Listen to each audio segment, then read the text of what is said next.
ఒక comprehensive road map ఏర్పాటు చేయాలని లక్ష్యంతో ఉన్నాం.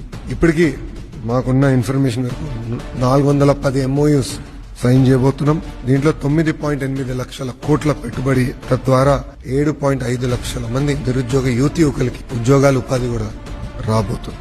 ఈ ప్రజా ప్రభుత్వం లక్ష్యం అభివృద్ధి వికేంద్రీకరణ. క్లస్టర్ బేస్డ్ అప్రోచ్ అనేది మేము గతంలో చేసి చూపించాం, ఇప్పుడు ఇంకా వేగంగా చేస్తాం. అన్ని ప్రాంతాలు సమగ్ర అభివృద్ధి అనేది చాలా చాలా అవసరం.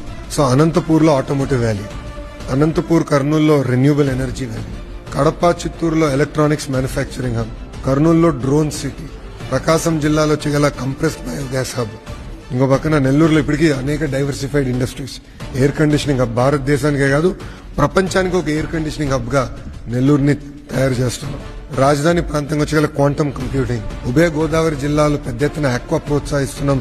రిఫైనరీస్ కూడా వస్తున్నాయి, పోర్ట్లెడ్ ఎకానమీ వస్తుంది. ఉత్తరాంధ్రకు వచ్చేగల pharma, medical devices manufacturing, GCC, data city, ఇవన్నీ కూడా స్టీల్ సిటీ, ఇవన్నీ కూడా రూపొందిస్తున్నాం.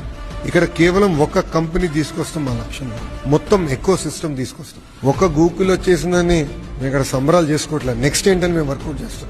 1 GW డన్, వాళ్ళతో 1 GW అయింది. సిఫీ ఒక 500 మెగావాట్ అయింది. ఇంకొక 4.5 GW చేయాలి. మా టార్గెట్ 6 GW చేసి చూపిస్తాం, సాధిస్తాం.